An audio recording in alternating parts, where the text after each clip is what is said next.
കേരള രാഷ്ട്രീയത്തിൽ അപ്രതീക്ഷിതമായി ഒരു കൊടുങ്കാറ്റ് വീശിയടിച്ചിരിക്കുകയാണ്. മാസങ്ങളായി ചർച്ച ചെയ്യപ്പെടുന്ന എക്സാലോജിക് CMRL സാമ്പത്തിക ഇടപാടുകളിൽ ED അഥവാ എൻഫോഴ്സ്മെൻറ്റ് ഡയറക്ടറേറ്റ് അന്തിമമായൊരു തീരുമാനത്തിലേക്ക് കടന്നിരിക്കുന്നു. മുൻ മുഖ്യമന്ത്രി പിണറായി വിജയൻ്റെ മകൾ വീണ വിജയനെതിരെയുള്ള അന്വേഷണം വെറുമൊരു ഫയലിൽ നിന്ന് മാറി ഇപ്പോൾ ബാങ്ക് അക്കൗണ്ടുകൾ മരവിപ്പിക്കുന്ന തലത്തിലേക്ക് എത്തി നിൽക്കുകയാണ്. തിരുവനന്തപുരം, കണ്ണൂർ, കോഴിക്കോട്, ബംഗളൂരു എന്നിവിടങ്ങളിൽ ED സംഘം ഒരേ സമയം 10 കേന്ദ്രങ്ങളിലായി നടത്തിയ മിന്നൽ പരിശോധനകൾ കേരളത്തെ ഞെട്ടിച്ചു. പിണറായി വിജയൻ്റെ വസതി, മുഹമ്മദ് റിയാസിൻ്റെ മാതാപിതാക്കളുടെ വീട്, CMRL ഓഫീസുകളിൽ എന്നിവിടങ്ങളിൽ ഉദ്യോഗസ്ഥർ തമ്പടിച്ചു. റെയ്ഡിൻ്റെ ഒടുവിൽ പുറത്തു വന്ന കണക്കുകൾ ഞെട്ടിക്കുന്നതാണ്. വീണ വിജയൻ്റെ പേരിലുള്ള ബാങ്ക് അക്കൗണ്ടുകൾ ED മരവിപ്പിച്ചു. ഏകദേശം 8.36 കോടി രൂപയാണ് ഇതുവഴി തടഞ്ഞു വെച്ചിരിക്കുന്നത്. നേരത്തെ പിണറായി വിജയൻ്റെ വീട്ടിൽ നിന്നും പിടിച്ചെടുത്ത സ്ഥിര നിക്ഷേപ രേഖകളുടെ പിൻബലത്തിലാണ് ഈ നിർണായക നടപടി.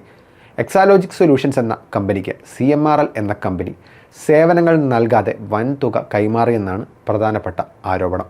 ഇതിന് പിന്നാലെയാണ് കേരള രാഷ്ട്രീയത്തിൽ ശരിക്കും ഒരു അഗ്നിപർവ്വതം പൊട്ടിത്തെറിച്ചത്. CPIMൻ്റെ നേതാക്കൾ ഒരേ സ്വരത്തിൽ റെയ്ഡുകളെ ചോദ്യം ചെയ്തു.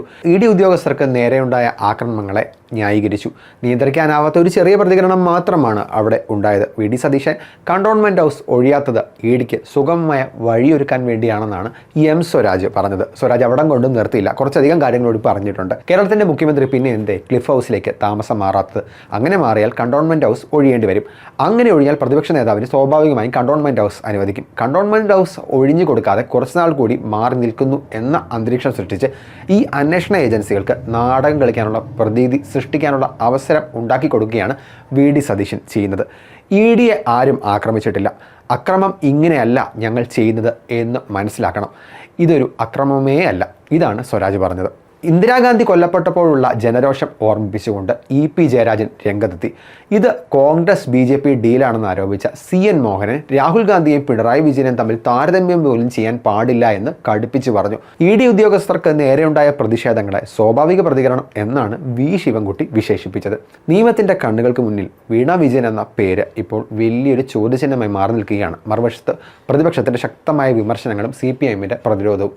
ഈ കേസ് ശരിക്കും എങ്ങോട്ടാണ് പോകുന്നത്? സത്യം എന്തെങ്കിലും പുറത്തു വരുമോ? അതോ ഇത് വെറും ഒരു രാഷ്ട്രീയ നാടകമായി അവസാനിക്കുമോ? ഇതാണ് കേരള രാഷ്ട്രീയം ഉറ്റുനോക്കുന്ന കാര്യം.